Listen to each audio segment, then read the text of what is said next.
Hello বন্ধুরা, welcome to our YouTube channel Arpita daily blog. Asansol থেকে আমি অর্পিতা, তোমাদের অর্পিতা আবার কিন্তু একটি নতুন ভিডিও নিয়ে চলে এসেছি। তোমরা কালকে দেখেছো যে আমরা বাবাধাম এসেছি, কিন্তু সেই ভিডিওটার পার্ট 1 দেখিয়েছে। পার্ট 2 মানে বাবা ভোলার পুজো দিয়ে তারপর আমরা কি করেছিলাম, কোথায় গিয়েছিলাম, সেটাই কিন্তু আজকের এই ভিডিওতে দেখাবো। ছোট্ট একটা ভিডিও, তোমরা সম্পূর্ণ দেখো, আশা করি তোমাদের খুব খুব ভালো লাগবে। তো বন্ধুরা, পুজো টুজো দেওয়া হয়ে গেছে আর জিনিসপত্র টুকটাক তো বুঝতেই পারছো কেনাকাটা হবে। তারপর বাচ্চা থাকলে তো আরও কেনাকাটা করলাম। চলো এখন আমরা যাবো আর একটা জায়গা, প্রেম মন্দির, দেখি কেমন হয়েছে। ওই জায়গাটা আমাদের কাছে নতুন, মানে রিসেন্ট মনে হয় হয়েছে, তার আগে হয়নি।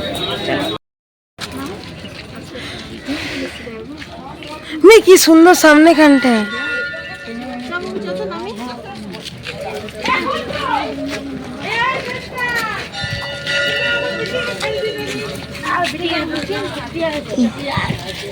দেওঘর মোটামুটি আমরা অনেকবার এসেছি, তো দেওঘরের যেগুলো দর্শনীয় স্থান সেগুলো সবই আমাদের মোটামুটি দেখা হয়ে গেছে। দেখা হয়নি শুধুমাত্রই প্রেম মন্দির, যেটা বৃন্দাবনের প্রেম মন্দির আদলে বানানো হয়েছিল। তো এটা কিন্তু নতুন বানানো হয়েছে, তো সেই কারণের জন্য আমরা আজকে এটা দেখতে এসেছি। কিন্তু পুজো দেওয়ার পর অল্প একটু টিফিন করে নিয়েছিলাম। যাই হোক, এখন চলে এলাম মন্দিরের ভেতরে। এই মন্দিরটা হচ্ছে দুতলা, সব থেকে প্রথমে ওপরতলা মানে নিচের তলাতে উঠে পরেই কিন্তু এই যে রাধা কৃষ্ণের একটা মূর্তি, মানে এটা হচ্ছে শ্যাম মন্দির। তো দেখো এখানে কি সুন্দর করে করেছে, আর পুরো সোনার মতো করে কারুকার্য করা রয়েছে। খুব খুব খুব ভালো লাগছিল, আর এত ঠান্ডা বাতাস দিচ্ছিল, আর এত জায়গাটা ঠান্ডা অনুভব করছিলাম যে তোমাদের আমি বলে বোঝাতে পারবো না।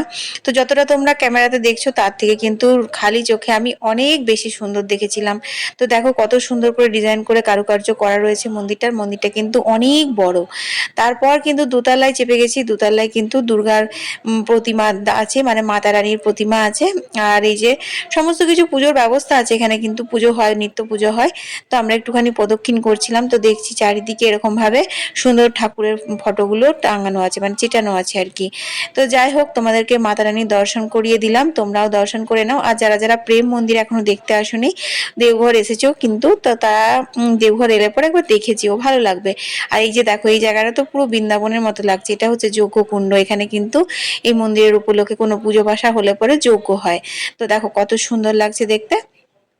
তো চলো এখন আমরা যাব হচ্ছে সৎসঙ্গর আশ্রম। কারণ তোমরা সবাই জানো কম বেশি যে দেওঘরের কিন্তু আরেকটি আকর্ষণীয় জায়গা হচ্ছে সঙ্গ, মানে সৎসঙ্গ। তো যেটা হচ্ছে ঠাকুর বাড়ি, আমার বাবা মারা দীক্ষিত অনুকূল ঠাকুরের। আমিও বিয়ের আগে দীক্ষা নিয়েছিলাম, কিন্তু বিয়ের পর আমার শ্বশুর বাড়ির তরফ থেকে যেহেতু কুলো পুরোহিত রয়েছে, সে কারণের জন্য আবার আমি দীক্ষিত হই। তো দেখো এখানে একটা ঘোড়া বাঁধা ছিল, আর এটা হচ্ছে আনন্দবাজার। এখানে কিন্তু ভোগ খাওয়ানো হয় 3 বেলা, সকাল দুপুর আর রাত্রি, একদম বিনামূল্যে। কোনো রকম কুপন সিস্টেম নেই, কোনো রকম লাইন দেওয়ার সিস্টেম নেই। এইখানে বসেছি এক লাইন, চ এইখানে বসি, আয় আয় এইদিকে।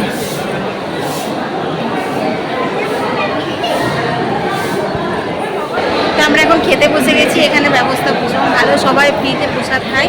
সবাই বসে গেছে, মারা বসেছে, এই যে পিছনে সব বসে আছে, ভালো লাগে।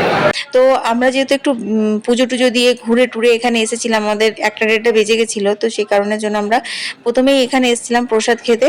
তো দেখো এখানে অনেকেই খেয়েছে, মানে এত বড় এই বিল্ডিংটা আর এত এলাকা জুড়ে সবাই বসে যে কারোরই কিন্তু জায়গার অভাব হয় না। ঢুকতেই কলের ব্যবস্থা আছে, অনেক কল বেসিন জল আছে, যেখানে হাত ধুয়ে তারপর পাতা রাখা থাকে বস্তা দরুনে, সেখান থেকে নিজের নিজের পাতা নিয়ে এসে তারপর কিন্তু এখানে বসে যাও। আর এই যে দেখতেই পাচ্ছ বড় বড় ঠেলা গাড়িতে করে এখানে ভোগ দেওয়া হচ্ছে। এখানে কিন্তু ভাত দেওয়া হয় আর একটা ডাল দেওয়া হয়, ডালের মধ্যে সব রকম সবজি থাকে।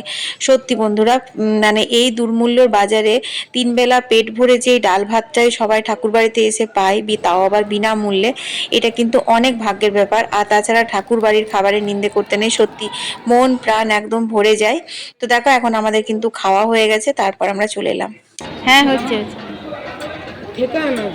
এই দেখো এখন আমাদের জল ভরা হচ্ছে। কি সুন্দর গাছের ছাওয়া। বুবলা কি হলো, তুই ভরতে পারলি না? তুই একটু লম্বা বেশি, হয়তো ভরে গেল। সুন্দর প্রসাদ খাওয়া হলো।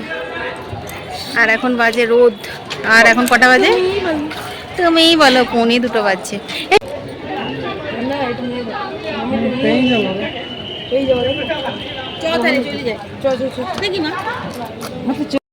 কেন বন্ধ হয়ে গেছে? ওই পাশে, ওইদিকে মানে রোডের ওই পারে যেগুলো আছে দেওঘর ট্যুর হয়ে গেছে বন্ধুরা। এই ছুরিস না, এখন এমন কান্নায় জুড়বে না যে কোথা থেকে পাবে নিয়ে আয় পলাশ ফুল তখন। তো চলো এবার ট্রেন আসছে, ঘন্টা পড়ে গেল, গেট বন্ধ হয়ে গেল, বন্ধ করে দিলে না বাস বেরোতে পারবে না। চলো বেরিয়ে যাই, ট্রেন ধরবো, বাড়ি যাবো। সব ঠিকঠাক হলো, খাওয়া দাওয়া হলো এই যে আনন্দ ভবনে। তোমরা সবাই আসবে, চলো ঘরে যেয়ে দেখা হচ্ছে, কারণ ব্যাটারি নাই, ফোন শেষ চার্জ।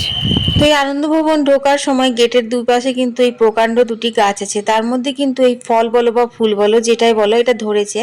তো এই ফুলের মাঝখানে কিন্তু অনেকেই শিবলিঙ্গ দর্শন পাচ্ছে, যদিও আমি বুঝতে পারিনি কোনটাকে শিবলিঙ্গ ওনারা বলছেন, কিন্তু সত্যি কথা বটে এরকম একটা বড় গাছে এরকম কাঠের মধ্যে এরকম ফুল ফল ধরা আমার খুব আশ্চর্যই লাগলো। তোমরা যদি কেউ জেনে থাকো গাছটার কি নাম অবশ্যই কমেন্টে জানিও। তো বন্ধুরা আজকে আমি তোমাদেরকে শুধু এইটুকুই দেখালাম ঠাকুর বাড়ির যে আসল ঠাকুরের সমস্ত জিনিসপত্র মন্দির রাখা থাকে, যেটা হচ্ছে এই যে এই দিকটা, এটা আমাদের বন্ধ হয়ে গেছিল যেহেতু আমরা অনেক লেট করে এসেছিলাম, বাবাধামে আমাদের অনেকটাই দেরি হয়ে গেছিল, সেই জন্য তোমাদের সঙ্গে শেয়ার করতে পারলাম না। এর আগে 2 বছর আগে এসেছিলাম যখন, তখন একদিন এখানে আমরা ছিলাম, তখন কিন্তু তোমাদের সঙ্গে সবটাই শেয়ার করেছিলাম। আসলে দেওঘর আসলে পরে কমসে কম একদিন থাকতেই হয়, তবে বাবাধামের পুজো বাসুকীনাথ তারপরে এই সৎসঙ্গ সমস্ত কিছু দর্শনীয় স্থানগুলো ঘোরা হয়। কিন্তু যেহেতু আমাদের সকালে এসেই বিকেলে আজকে যাওয়ার প্রোগ্রাম ছিল সেই জন্য আমরা থাকলাম না। তো আমরা কিন্তু সৎসঙ্গ স্টেশন থেকে চলে এসেছিলাম রোহিণী স্টেশন ট্রেন ধরার জন্য। রোহিণী স্টেশনটা কিন্তু একদম মেন লাইনে পড়ে, না হলে কিন্তু সৎসঙ্গতেও স্টেশন রয়েছে, বাট ওটা কড লাইন। সৎসঙ্গ লোকাল ধরে দেওঘর আসতে হয়, দেওঘর থেকে আবার জুসিডি আসতে হয়, তারপর কিন্তু মেন লাইনে ট্রেনগুলো পাওয়া যায়। তো সেই কারণের জন্য আমরা সৎসঙ্গ থেকে টোটো করে একদম ডাইরেক্ট চলে আসি রোহিণী স্টেশনে, যেটা দূরত্ব হচ্ছে মোটামুটি 5 থেকে 7 মিনিটের। তো দেখো এখন আমরা ট্রেনেও চেপে গেছি, আর সুন্দর দৃশ্য দেখতে দেখতে আমরা কিন্তু এখন বাড়ি ফিরে যাচ্ছি। তো যেহেতু আমার বাবার বাড়ি থেকে জামতারা আমার বাবার বাড়ি থেকে দেওঘরের দূরত্ব খুব একটা বেশি না, সে কারণে আমি বিয়ের আগেও অনেকবার গেছি, বিয়ের পরেও গেছি, মনটা বেশ ভালো লাগে।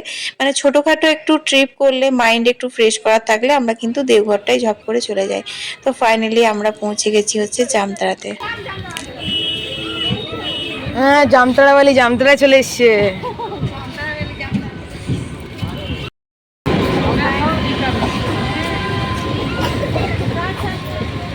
কত কত লেট হলো বেরিয়ে না শুধুই। তো বন্ধুরা দেখো আজকে বাবা কি কি রান্না করে রেখেছে, এই যে টমেটো আলু পোস্ত, আর ওখানে করেছে ডাল, পুরু পুরু করে ডাল, আর এখানে গরম গরম ভাত, আর এখন এগ কারি হবে। এই হচ্ছে রাত্রের মেনু আজকে। চুড় হারিয়ে গেছিল, বাবা খুঁজেছে বন্ধুরা। তো এসে আমরা একটু চান টান করে ফ্রেশ হয়েছি, আর রান্না বান্না হবে, খেতে খেতে সেই 10টা বাজবে, ভাই আসবে তারপর খাওয়া দাওয়া হবে। চলো একটু বসি, কারেন্ট চলে গেছে, ইনভার্টারে জ্বলছে লাইটগুলো। মেঘ করেছে, বিশাল বৃষ্টি হবে। তারাও না এগুলো সব সাদা সাদা যেগুলো পড়েছে এগুলো সব বরফ। একটা জুম করি, এই দেখো বরফ।